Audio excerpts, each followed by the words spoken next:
तो website designing, website development के लिए, फ्रंट एंड लेआउट के लिए हम जो काम में ले रहे हैं अभी तक HTML, CSS। HTML का मेजरली जो यूज है वो है वेब पेज डिफाइन करने में। डिफाइन करना मतलब कौन सी चीज क्या है, उसके एलिमेंट्स बताना। हेडिंग, पैराग्राफ, लिस्ट जैसे बेसिक एलिमेंट्स भी हैं, एंकर टैग, इमेज जैसे एलिमेंट भी है, और डिव, स्पैन जैसे एलिमेंट्स भी अवेलेबल हैं। तो हम यहाँ पे जो अभी देखते आ रहे हैं वो हमने देखा है HTML वेब पेज डिफाइन करने के लिए। CSS हम काम में ले रहे हैं वेब पेज को डिजाइन करने के लिए। वेब पेज डिजाइनिंग के लिए जो काम में ले रहे हैं वो है CSS कैस्केडिंग स्टाइल शीट। बहुत सी प्रॉपर्टी हमने काम में लेके देखी है, आगे भी देखते रहेंगे। बट आज की क्लास में हम जो स्टार्ट कर रहे हैं वो है जावास्क्रिप्ट। जावास्क्रिप्ट की अगर बात कर रहे हैं तो जावास्क्रिप्ट क्या है, तो अभी तक जो हम देख रहे थे ना, HTML मार्कअप लैंग्वेज थी।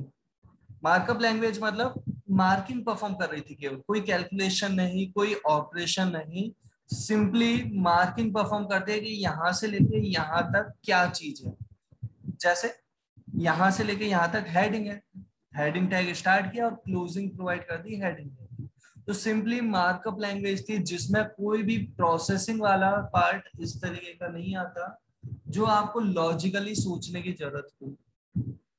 लॉजिकली सोचने की मतलब plus minus multiplication greater than less then जैसे कोई ऑपरेशन नहीं है, इफ एल्स स्विच लूप जैसी चीजें नहीं है HTML की। CSS की बात करें तो CSS में भी ये सब चीजें नहीं है।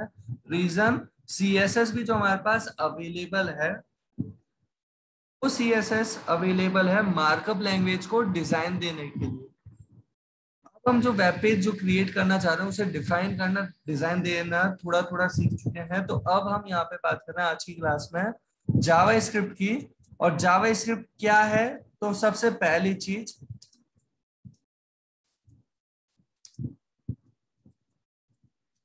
जावास्क्रिप्ट है client side scripting language.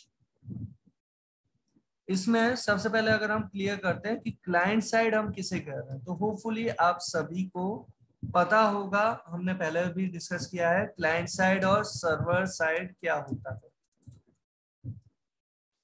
Client side, server side. तो जहां अगर हम बात करते हैं वेबसाइट एक लोकेशन पर रखी हुई है और अलग अलग रिमोट लोकेशन से उसे एक्सेस कर रहे हैं, तो जिस लोकेशन पे वो वेबसाइट रखी हुई है उसे कह रहे हैं सर्वर साइड। जहां पे वेबसाइट की होस्टिंग अवेलेबल है, वेबसाइट जहां स्टोर्ड है एक तरीके से, उसे हम कह रहे हैं सर्वर साइड। जबकि जहां से वेबसाइट देखी जा रही है, जहां वेबसाइट का यूजर अवेलेबल है, उसे कहा जाता है क्लाइंट साइड। अलग अलग लोकेशन, अलग अलग डिवाइस से अगर यूजर कनेक्टेड है तो वहां क्लाइंट साइड किसे कह रहे हैं। जैसे सेम वेबसाइट है, सपोज एक वेबसाइट हम ऐसे रैंडमली कुछ नाम कह देते हैं abcd.com, तो वो जो abcd.com अवेलेबल है, वो पर्टिकुलर वेबसाइट अगर कोई ए नेम का पर्सन है जो यूज में ले रहा है अपने लैपटॉप से, कोई बी नेम का पर्सन है जो अपने कंप्यूटर से, और सी नेम का पर्सन अपने टैब से, और डी नेम का पर्सन सपोज अपने मोबाइल से, तो यहाँ पे बात करते हैं क्लाइंट साइड, वो चारों अलग अलग अवेलेबल है। चार क्लाइंट साइड अवेलेबल है। तो जो चार आपके पास क्लाइंट साइड अवेलेबल हैं, अलग अलग लोकेशन की जो हम बात कर रहे हैं, चाहे वो किसी का लैपटॉप है, कंप्यूटर है, टैब है या मोबाइल है, वो आपके जो अलग अलग क्लाइंट साइड अवेलेबल है वहां पे सॉल्व होने वाली लैंग्वेज है वो है जावास्क्रिप्ट। तो सबसे पहली चीज क्लाइंट साइड क्या है, होपफुली वो आपको आइडिया लगा होगा। क्लाइंट साइड का मतलब ऐसा है कि वो सेम वेबसाइट जो abcd.com को पर्सन ए अगर अपने लैपटॉप से देख रहा है, तो उसके लैपटॉप में वर्क करने की जो हम बात कर रहे हैं वो है उसका लैपटॉप क्लाइंट साइड। वहीं पे वर्क परफॉर्म करने की बात कर रहे हैं। जावास्क्रिप्ट कहाँ वर्क करेगी, उसी के लैपटॉप की हेल्प से, उसी के लैपटॉप में वो जो ब्राउजर की हेल्प से, जिस ब्राउजर पे वो देख रहा है उसी ब्राउजर की हेल्प से वर्क करे। जबकि पर्सन बी अगर अपने कंप्यूटर में ब्राउजर की हेल्प से देख रहा है, सपोज पर्सन ए गूगल क्रोम पे देख रहा है और पर्सन बी मोजिला फायरफॉक्स पे देख रहा है, तो यहाँ पे पर्सन बी के लिए वो मोजिला फायरफॉक्स की हेल्प से वर्क कर रहा होगा, जबकि पर्सन ए के लिए गूगल क्रोम की हेल्प से वर्क कर रहा होगा। मतलब स्क्रिप्टिंग लैंग्वेज क्लाइंट साइड पे जो सपोर्ट प्रोवाइड किया जा रहा है उसके लिए वो है ब्राउजर की तरफ से प्रोवाइडेड। तो ब्राउजर जो सपोर्ट प्रोवाइड करता है उसकी हेल्प से वो वर्क करती है। अलग अलग डिवाइस अवेलेबल है क्लाइंट साइड, उन्हीं के सिस्टम पे ही काम निपटाने का तरीका है जावास्क्रिप्ट। एक बार वापस जावास्क्रिप्ट के कॉन्सेप्ट को पहले समझते हैं। वेबसाइट है एक जगह पे और देखने वाले उसे सपोज 50 यूजर, 50 बहुत कम कहा है वैसे अभी के लिए, बट सपोज 50 यूजर्स अवेलेबल है सेम वेबसाइट को जो एक्सेस कर रहे हैं। हम चाहते हैं वो जो 50 यूजर्स है उन्हीं की डिवाइस पे कुछ ऑपरेशन करवा लें, उसके लिए कॉन्सेप्ट है जावास्क्रिप्ट। जो यूजर्स हैं उन्हीं की डिवाइस पे ऑपरेशन परफॉर्म करने का तरीका है जावास्क्रिप्ट। जावास्क्रिप्ट क्लाइंट साइड पे सॉल्व होता है, ये तो कुछ कुछ आइडिया लगा होगा। साथ में ये है स्क्रिप्टिंग लैंग्वेज। स्क्रिप्टिंग लैंग्वेज का मतलब ये जरूरी नहीं है कंप्लीट प्रोग्रामिंग लैंग्वेज की तरह कंप्लीट प्रोग्राम लिखा जाए एक साथ उसका, इसे टुकड़ों में भी प्रोवाइड कर सकते हैं आप। इसे स्क्रिप्ट फॉर्मेट में प्रोवाइड करने का मतलब क्या, तो आपका ऑलरेडी एक HTML पेज अगर रनिंग मोड में है, उसी HTML पेज के बीच में आप इसे प्रोवाइड कर सकते हैं। कैसे कर सकते हैं, एक एग्जांपल के साथ अगर हम देखते हैं अभी, तो इस पेज को हम सेव कर रहे हैं, इसे हम सेव कर रहे हैं एग्जांपल।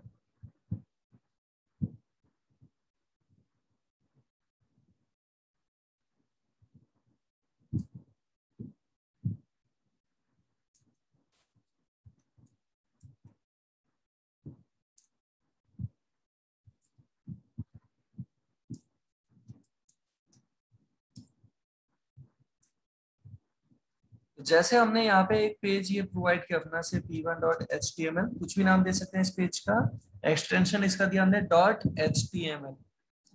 तो ये हमारे पास एक HTML पेज अवेलेबल है। इस पर्टिकुलर HTML पेज पे बेसिक लेआउट तो हम प्रोवाइड कर ही रहे हैं।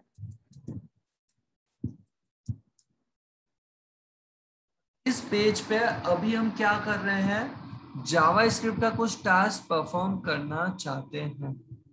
वो कैसे परफॉर्म किया जा रहा है उसे पहले समझें, क्योंकि जावास्क्रिप्ट अलग अलग तरीके से आप प्रोवाइड कर सकते हैं। उनमें से सबसे पहली अप्रोच हम देखते हैं।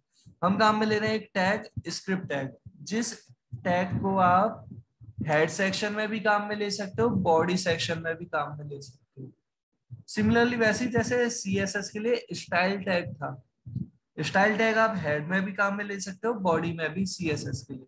यहाँ पे स्क्रिप्ट टैग की बात कर रहे हैं, तो स्क्रिप्ट टैग आप हेड सेक्शन में भी काम में ले सकते हो और बॉडी सेक्शन में भी काम में ले सकते हो।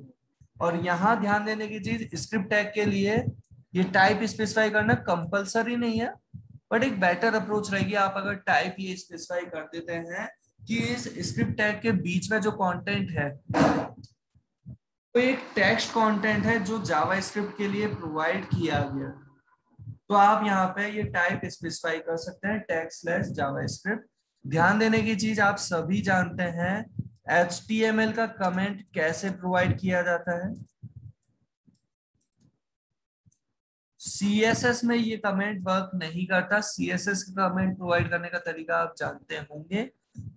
स्क्रिप्ट टैग में अगर हम बात करते हैं तो स्क्रिप्ट टैग में यही सेम कमेंट स्क्रिप्ट टैग का नहीं है, तो स्क्रिप्ट टैग में ये चीज वर्क नहीं कर रही। ध्यान से देखें, यहाँ ये जो हम एडिटर काम में ले रहे हैं वो खुद इटसेल्फ कलर अपना कुछ चेंज करते हुए आपको रियलाइज करवा रहा है कि ये कमेंट सही तरीके से प्रोवाइड नहीं किया गया।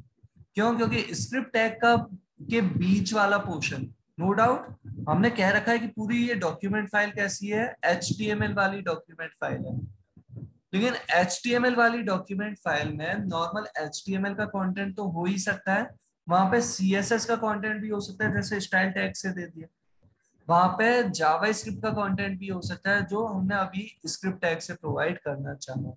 और जहां हम बात कर रहे हैं स्क्रिप्ट टैग से कंटेंट प्रोवाइड करने की, वहां पे कमेंट HTML वाला प्रोवाइड नहीं किया जाएगा। वहां पे कमेंट प्रोवाइड करने का जो हमारा तरीका रहेगा वो तरीका आपके जैसे नॉर्मल किसी प्रोग्रामिंग लैंग्वेज में भी आपने देखा होगा, या ऑलरेडी ये तो हम CSS में भी देख चुके हैं। तो ये तरीका हमारा रहेगा जो एक्चुअली में मल्टी लाइन कमेंट वाली अप्रोच है, फॉरवर्ड स्लैश एस्ट्रिक से स्टार्ट, और इसे क्लोज करना होता है एस्ट्रिक फॉरवर्ड स्लैश से। यहाँ पे कुछ भी अगर हम प्रोवाइड कर रहे हैं, फॉर एग्जाम्पल अभी आगे हम डिस्कस करेंगे अलर्ट क्या होता है। हमने अभी अलर्ट सपोज ये ऐसे ही हेलो दे रखा है ना, तो यहाँ पे ये जो चीज है इसका कोई इम्पैक्ट नहीं पड़ेगा क्योंकि ये कमेंट है। और कमेंट प्रोवाइड करने का तरीका जावास्क्रिप्ट में, CSS में भी ऐसा ही होता है, लेकिन CSS में केवल यही होता है। जावास्क्रिप्ट में तरीका मल्टी लाइन कमेंट भी और सिंगल लाइन कमेंट भी अवेलेबल है। ये जो अभी हम बात कर रहे हैं ये क्या है, सिंगल लाइन कमेंट। जैसा बेटर होगा अगर आप में से कोई भी नहीं, सभी आप सभी सी प्रोग्रामिंग एटलीस्ट देख चुके हो, कोई सी प्रोग्रामिंग लैंग्वेज पे आप वर्क कर चुके हो अगर, तो बेटर रहेगा। रीजन जावास्क्रिप्ट के अंदर इफ एल्स स्विच लूप वही कॉन्सेप्ट है जैसे आपके प्रोग्रामिंग लैंग्वेज में अवेलेबल। और स्क्रीन शो नहीं हो रही ऐसा कहा गया है, तो एक बार वापस हम एक बार ये स्क्रीन शेयर स्टॉप करके वापस से शेयरिंग स्टार्ट करते हैं, है ना। बाई चांस नेटवर्क इश्यू कुछ रहा होगा, तो होपफुली आप सभी को विजिबल होगी। जावास्क्रिप्ट के कमेंट मल्टीलाइन कमेंट भी प्रोवाइड किए जा सकते हैं, जिसे स्टार्ट किया है तो क्लोज करने की जरूरत होगी, क्योंकि अगर क्लोज नहीं किया तो पूरा स्क्रिप्ट वाला पोर्शन कमेंट की तरह मान लेगा, तो इसे क्लोज करने की जरूरत होगी। जबकि सिंगल लाइन कमेंट देने का तरीका क्या है, तो मल्टी लाइन कमेंट के लिए फॉरवर्ड स्लैश एस्ट्रिक से स्टार्ट, क्लोज किया एस्ट्रिक और फॉरवर्ड स्लैश से। सिंगल लाइन कमेंट देने के लिए डबल स्लैश प्रोवाइड कर रहे हैं, फॉरवर्ड स्लैश डबल प्रोवाइड कर दिए हैं, तो ये पूरी लाइन कमेंट हो गई। इसके आगे की, इसके राइट साइड वाली पूरी लाइन कमेंट हो चुकी है, इससे नेक्स्ट वाली लाइन कमेंट नहीं कंसीडर होगी। तो कमेंट अगर हमें करना है तो कैसे, इस तरीके से हमने ये प्रोवाइड कर रखा है। अगर आपने यही चीज प्रोवाइड कर रखी होती किसी स्टेटमेंट में बाद में, तो उसके राइट साइड वाला पोर्शन कमेंट होगा, उसके लेफ्ट साइड वाला नहीं। तो यहाँ पे जैसे हमने ये प्रोवाइड कर रखा है, alert for displaying message as window popup. इस एग्जांपल को देख भी लेते हैं हम, इस पेज को सेव कर रहे हैं हम इतना ही करके, जहां पे हमने बॉडी सेक्शन में कुछ भी प्रोवाइड नहीं कर रखा। हेड सेक्शन के अंदर हमने टाइटल दे रखा है, कमेंट दिया, टाइटल दिया जो टाइटल बार पे अपीयर होगा, और ये स्क्रिप्ट टैग प्रोवाइड रखा है जिसमें से मोस्टली कमेंट प्रोवाइडेड है, मल्टीलाइन कमेंट है जिसका कोई इंपैक्ट नहीं पड़ेगा। कमेंट का मतलब क्या है, प्रोग्राम के अंदर बस वो चीज सेव रहेगी जिसका इंपैक्ट हम प्रोग्राम पे नहीं चाहते। प्रोग्राम यहाँ पे हम किसे कह रहे हैं, ये स्क्रिप्ट लैंग्वेज में ये जो कोड हम प्रोवाइड कर रहे हैं ये कुछ प्रोसेसिंग परफॉर्म कर सकता है, कुछ ऑपरेशंस परफॉर्म कर सकता है। स्क्रिप्टिंग लैंग्वेज है, कितनी भी बार पेज में आप काम में ले सकते हैं स्क्रिप्ट, यहाँ पे फिर से भी प्रोवाइड कर सकते हैं आप, लेटर ऑन इसी पेज पे स्क्रिप्ट फिर से भी प्रोवाइड कर सकते हैं।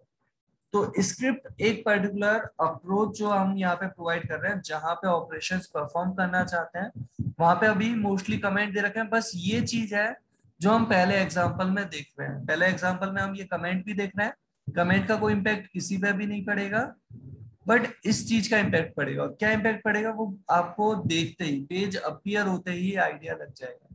हम इस पेज को ब्राउजर पे ओपन कर रहे हैं और ब्राउजर पे ये जो पॉपअप अलग से आया, ब्राउजर की तरफ से जो वर्क कर रहा है पॉपअप का, जहां पे लिखा हुआ क्या आया, अगर हमने हेलो दिया था अलर्ट में तो हेलो आया, अगर हमने अलर्ट में हेलो नहीं हमने प्रोवाइड किया होता सपोज वेलकम, सेव किया, इस पेज को अगर करते हैं रिफ्रेश तो क्या आ रहा है, वेलकम।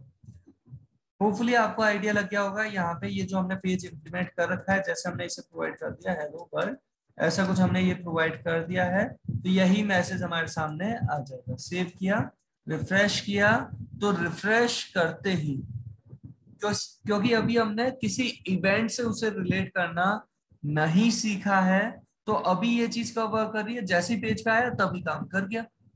लेटर ऑन हम चीजें थोड़ी सी बदलेंगे। वो क्या बदलेंगे, जैसे हम चाहते हैं ये अलर्ट डायरेक्टली ना करे, कब करे, जब कोई यहाँ पे बटन है उस बटन पे क्लिक करता है कोई, तब वर्क करे। तो उस तरीके की चीजें भी हम परफॉर्म करके देखेंगे। साथ के साथ केवल अलर्ट नहीं है, चीजें बहुत सारी हैं। ये हमारा सबसे पहला एग्जांपल है, इसमें किसी को भी कुछ भी डाउट हो तो पूछ सकते हैं। तो जावास्क्रिप्ट का ये एग्जांपल तो किस लिए था, केवल विंडो पॉपअप प्रोवाइड करने के लिए। एक पॉपअप हमारे सामने आ रहा था। अब हम यहाँ एग्जांपल में थोड़ा सा चेंज कर देंगे। कमेंट आप जान चुके हैं, कमेंट आप कितनी भी बार काम में ले सकते हैं। अलर्ट हम जो प्रोवाइड कर रहे थे ये सब भी अभी हमने एक बार को हटा दिया। यहाँ पे जो हम इस जावास्क्रिप्ट पेज पे बात कर रहे हैं, वो हम बात कर रहे हैं जावास्क्रिप्ट के वेरिएबल की। जावास्क्रिप्ट का वेरिएबल प्रोवाइड करने का एक सिंपल सा बहुत पुरानी अप्रोच जो चली आ रही है, उस अप्रोच की अगर बात करें तो एक कीवर्ड अवेलेबल है VAR। कीवर्ड है VAR, और इस कीवर्ड की हेल्प से आप वेरिएबल क्रिएट कर सकते हैं। जैसे वेरिएबल दे दिया A, वेरिएबल दे दिया B, केवल एक ही वेरिएबल देना है तो इस तरीके से प्रोवाइड कर दिया, जिसकी अभी हमने वैल्यू कुछ भी नहीं दी। तो यहाँ पे अगर अभी हम अलर्ट करके देखते हैं इस A की वैल्यू, जब हमने वैल्यू कुछ भी प्रोवाइड नहीं की है उस वक्त हम अलर्ट करके देख रहे हैं इस A की वैल्यू। p2.html पेज हमने ये सेव किया।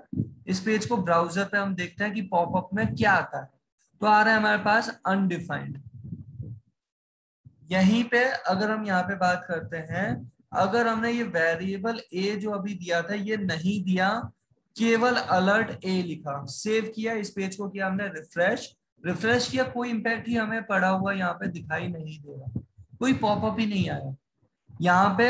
अब अगर हम बात करते हैं जावास्क्रिप्ट की, कभी अगर आपको एरर को लेके डाउट हो रहा है कि शायद से जावास्क्रिप्ट की कोई एरर रही जिसके कारण से जावास्क्रिप्ट अपना वर्क नहीं कर रही है, तो हम तो डेवलपमेंट परफॉर्म कर रहे हैं, तो हमें वो देखने की जरूरत हो सकती है। तो उसका तरीका देखते हैं।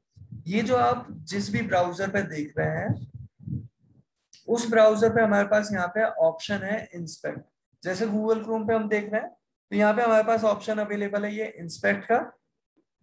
इस इंस्पेक्ट के ऑप्शन पे जैसे ही हमने क्लिक किया, अच्छा ये रेस्पॉन्सिव वाला सिंबल सेलेक्टेड था, इसे हमने सेलेक्ट को हटा दिया, अनसेलेक्ट कर दिया ना। और यहाँ पे अगर हम बात करते हैं, ये जो हमारे पास अभी इंस्पेक्ट एलिमेंट करके हम देख रहे हैं, सेम वही पेज है, कुछ भी चेंजेस नहीं है, लेकिन यहाँ पे राइट पोर्शन में ये आपको ये रेड कलर का सा एक आइकन, क्लोज वाला या क्रॉस वाला आइकन आपको दिखाई दे रहा होगा विद वैल्यू 1। ये रिप्रेजेंट कर रहा है कि कितनी एरर आई है, एक एरर आई है। आप इस पर क्लिक करके देखें कि क्या एरर है, तो आपको ये चीज लिखी हुई दिखाई दे जाएगी।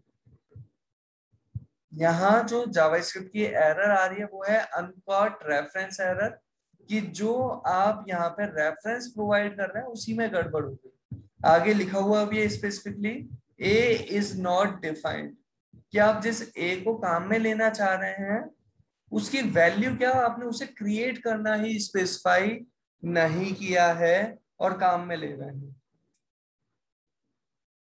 होपफुली आपको यहां तक पता चली होगी बात।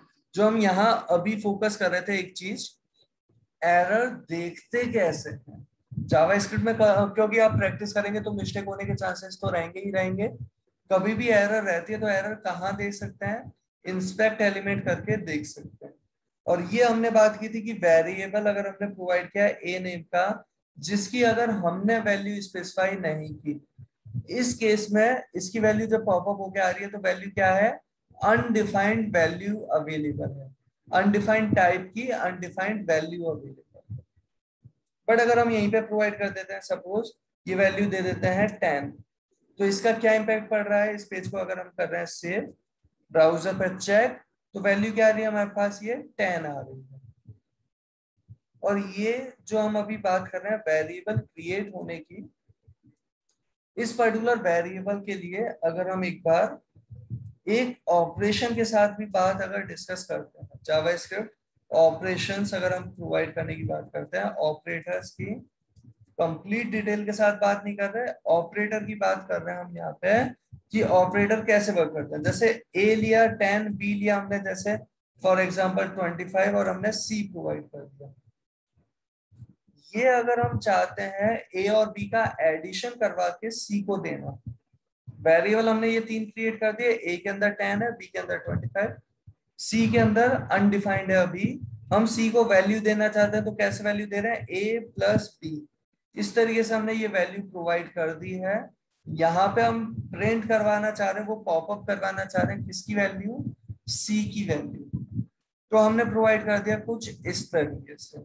इस प्रोग्राम को, इस पेज को अगर हम सेव कर रहे हैं, सेव किया, इस पेज को ब्राउजर पे चेक करते हैं तो ब्राउजर पे हमारे पास उन दोनों वैल्यूज का एडिशन आ रहा है 35। कौन सी दोनों वैल्यूज का एडिशन, जो हमने यहाँ ए और बी के लिए प्रोवाइड कर रखी। और जैसे हम यहाँ पे बात कर रहे थे अभी एडिशन की, तो अगर आप प्रोग्रामिंग लैंग्वेजेस ऑलरेडी देख चुके हैं तो आपको पता है ये माइनस भी वर्क कर जाएगा। माइनस का क्या इम्पैक्ट पड़ेगा, माइनस में वैल्यू आ गई 15, क्योंकि हमने -10 में से 25 को किया। अगर हम यहीं पे मल्टीप्लिकेशन की बात करते हैं, सेव करते हैं, रिफ्रेश करते हैं, तो यहाँ पे हमारे पास रिजल्ट क्या आ रहा है, 250। यहीं पे अगर हम डिवाइड करने की बात करते हैं तो होपफुली आप सबको पता होगा डिवीजन का रिजल्ट क्या आ रहा है इस केस में, 0.4। नॉर्मल सी प्रोग्रामिंग वाली अप्रोच में अगर बात करते तो इंटीजर डिवाइड इंटीजर का रिजल्ट इंटीजर आना चाहिए, बट यहाँ पे जावास्क्रिप्ट के अंदर जब तक आप अपनी तरफ से टाइप स्पेसिफाई नहीं कर रहे तो यहाँ पे इसे टाइप की फ्रीडम अवेलेबल है कि ये टाइप कोई सा भी हो सकता है। सी नेम का जो कंटेनर है उसके लिए वैल्यू कहां से आ रही है, ए डिवाइड बी करके, और ए और बी दोनों का टाइप हमने अलग से कहीं पे यहाँ स्पेसिफाई इस एक्सप्रेशन में नहीं कर रखा। तो दोनों है हमारे पास इंटीजर, भले ही अभी अवेलेबल थे, बट डिवीजन होने पे फ्रैक्शन पार्ट के साथ वैल्यू भी प्रोवाइड कर सकते हैं जैसे अभी की थी। वो बात अलग है अगर हमने यहाँ 10 25 देने की जगह 25 और 10 प्रोवाइड किया होता। सेव किया, रिफ्रेश किया, तो हमारे पास रिजल्ट क्या आ रहा है, 2.5 आ रहा है। और 250 और 10 दिया होता तो 0.0 नहीं देगा। इस केस में होपफुली आप सबको पता है 0.0 देने की रिक्वायरमेंट नहीं है, क्योंकि तो 25 यहाँ पे रिजल्ट ये प्रोवाइड कर रहा है। साथ ही साथ आप सभी को अगर ये ऑपरेटर भी पता है, प्रोग्रामिंग लैंग्वेज में ये जो ऑपरेटर है, ये ऑपरेटर होता है रिमाइंडर ऑपरेटर। ये ऑपरेटर कौन सा है, रिमाइंडर ऑपरेटर। इसका क्या वर्क होता है, तो इसका वर्क होता है कि बी से ए को डिवाइड करने के बाद रिमेनिंग क्या बचा, डिवीजन का रिजल्ट क्वेश्चन पार्ट क्या आया वो नहीं, रिमाइंडर क्या बचा वो फाइंड आउट करके ये बता देगा। सेव किया इसे हमने, इसे रिफ्रेश किया तो रिमेनिंग क्या बचता है, 0, क्योंकि हम 250 को 10 से डिवाइड कर रहे हैं, तो रिमेनिंग हमारे पास बचा केवल 0। हम अगर 25 को 10 से डिवाइड कर रहे हैं तो 10 से डिवाइड करने पर 2 क्वेश्चन पार्ट की तरह अगर नोट करते हैं तो रिमेनिंग हमारे पास बचता है 5। यहाँ पे अगर हम इसे देख रहे हैं तो यहाँ पे रिमेनिंग बचा है 5। होपफुली आप सबको रिमाइंडर का तो आइडिया है ही। अगर वैल्यू होती है हमारे पास सपोज 25 और हम रिमाइंडर फाइंड आउट कर रहे हैं सपोज 4 के रेस्पेक्ट में, तो 4 से जब आप इसे 25 को डिवाइड करते हैं तो क्वेश्चन पार्ट 6 तक ये वर्क कर जाता है और उसके रेस्पॉन्डिंग रिमेनिंग क्या बचेगा, 1 रिमेनिंग बच जाएगा। आप अगर इसी वैल्यू को 7 के साथ देख लेते हैं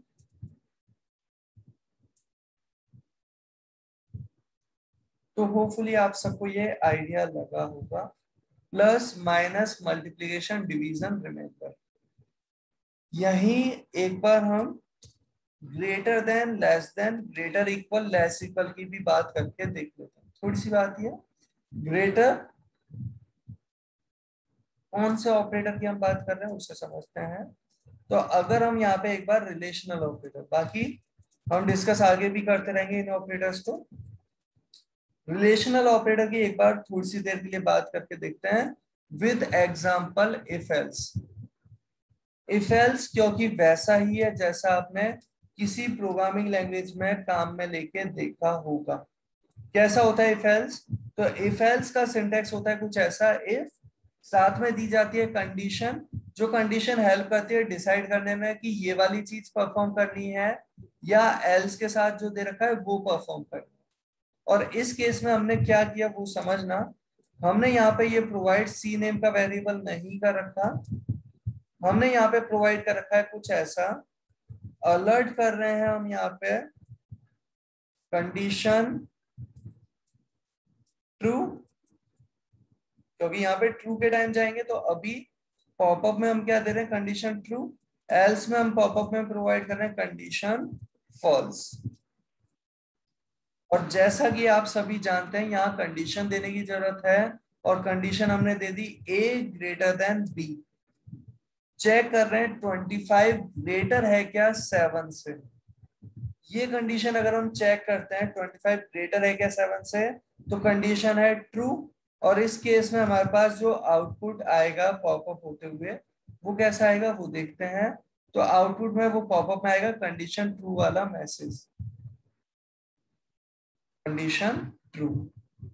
सिमिलरली यहाँ पे अगर हम प्रोवाइड करते हैं a लेस देन b, इसे अगर हम कर देते हैं सेव, ब्राउजर पे अगर इसे रिफ्रेश करके चेक करते हैं तो कंडीशन फॉल्स, क्योंकि 25 लेस देन चेक कर रहे हैं 7 से जो ट्रू नहीं है फॉल्स है।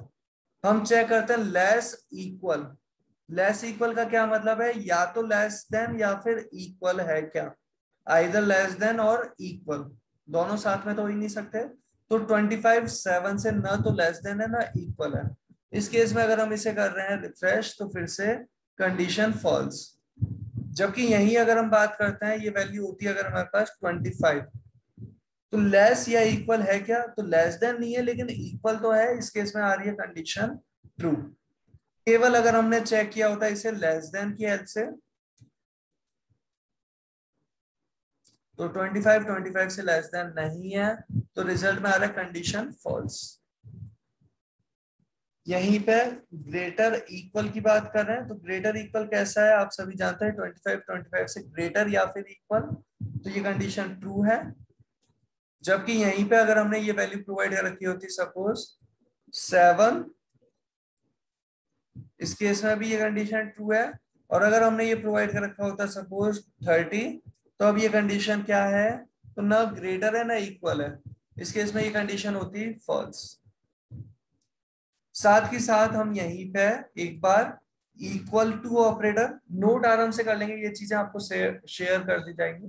बट हाँ, इक्वल टू ऑपरेटर अगर हमने ये प्रोवाइड कर रखा है तो क्या चेक कर रहा है दो वैल्यू आपस में इक्वल है या नहीं है।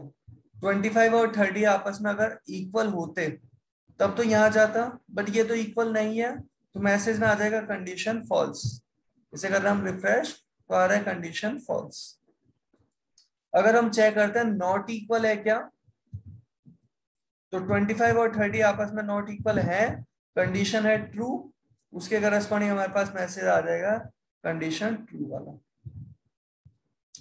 होपफुली यहां तक की बात आप सभी को कुछ आइडिया लगा होगा। एक बार एक छोटा सा इंप्लीमेंटेशन हम चेक कर रहे हैं कि एक नंबर हम ही खुद ही प्रोवाइड कर रहे हैं, यूजर से अभी पूछने की बात नहीं कर रहे हैं, यूजर से ना फॉर्म से पूछा ना किसी और तरीके से पूछा है, अभी यूजर से डेटा नहीं पूछा है, हम खुद ही अपनी तरफ से डेटा असाइन कर रहे हैं और उसे चेक करके बताना चाहते हैं, इफ एल्स की हेल्प से चेक करके बताना चाहते हैं कि वो वैल्यू इवन है या ऑड है। तो कैसे परफॉर्म कर रहे हैं उस चीज को वो देखें आप आराम से।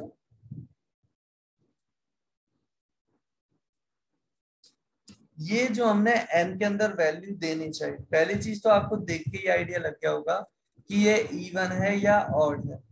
बट अभी थोड़े टाइम के लिए हम ये कंसीडर कर रहे हैं कि हम ही वैल्यू दे रहे हैं, क्योंकि यूजर से वैल्यू रीड करना अपने आप में एक हमें एक कंप्लीट टॉपिक की तरह समझने की जरूरत होगी कि यूजर से वैल्यू जावास्क्रिप्ट तक हम कैसे ले रहे हैं। बट हाँ, नो डाउट अप्रोच सिंपल भी हो सकते हैं, फॉर्म वाली अप्रोच भी हो सकती है, उसे हम बाद में देखना चाहिए। अभी के लिए कहें हमने अपनी तरफ से वैल्यू दे रखी है और उसके करस्पॉन्डिंग हम मैसेज देना चाहते हैं। क्या मैसेज देना चाहते हैं, n इज इवन, या मैसेज देना चाहते हैं n इज ऑड। और ये जो हम मैसेज प्रोवाइड करना चाहते हैं, इस मैसेज को देने के लिए कंडीशन क्या चेक कर रहे हैं, तो इवन या ऑड चेक करते कैसे हैं? तो चेक करने का तरीका होता है 2 से पूरा पूरा डिवाइड हुआ या नहीं हुआ। 2 से डिविजिबिलिटी चेक की जाती है। पूरा पूरा डिवाइड चेक करना मतलब रिमाइंडर 0 आया या नहीं आया। n को अगर हम चेक करते हैं, n का रिमाइंडर 2 के रेस्पेक्ट में, अगर ये चीज इक्वल आती है 0 के, तब तो हम कह रहे हैं n इज इवन, नहीं तो कह रहे हैं n इज ऑड। इस पेज को हमने सेव किया। इस पेज को ब्राउजर पे हम चेक करते हैं तो आ रहा है n इज इवन। यहाँ पे हम चेंजेस कर रहे हैं, इस वैल्यू में 34 की जगह प्रोवाइड कर दिया से 35 और सेव किया, रिफ्रेश किया तो आ रहा है n इज ऑड। होपफुली आप सभी को कुछ आइडिया लग रहा होगा। यहीं पे हम एक माइनर सा चेंज और करना है, उस चेंज को समझना। हम चाहते हैं यहाँ पे n लिखा हुआ नहीं, n की वैल्यू चाहिए। और n की वैल्यू चाहिए मतलब n यहाँ पे लिखते हुए हम चाहते हैं वैल्यू दी यहाँ पे है, वैल्यू काम में यहाँ पे लेना चाह रहे हैं। तो हम यहाँ पे देख रहे हैं इस एग्जांपल में जावा स्क्रिप्ट का कॉन्कैटिनेशन वाला टास्क। प्लस अगर होता है इंटीजर का इंटीजर से, न्यूमरिक वैल्यू का न्यूमरिक वैल्यू से, तो एडिशन होके वो हमारे पास एक वैल्यू आ जाती है। जबकि अगर प्लस हो रहा है स्ट्रिंग के साथ, तो वो स्ट्रिंग मर्ज करने का काम कर रहा है, स्ट्रिंग मर्ज करने का काम करता है। तो यहाँ पे हमारे पास क्या आएगा आउटपुट में, वो समझना। हमने अगर कुछ इस तरीके से प्रोवाइड कर दिया, n दिया प्लस ये स्ट्रिंग प्रोवाइड कर दी, तो यहाँ n कोटेशन में नहीं है तो ये देगा अपनी वैल्यू, और जो चीज कोटेशन में वो स्ट्रिंग की तरह एज इट इज लिखी हुई आ जाएगी। इस पेज को हमने सेव कर दिया, रिफ्रेश कर रहे हैं तो यहाँ पे आ रहा है वो वैल्यू के साथ 35 इज और। सिमिलरली 34 के लिए देखते हैं।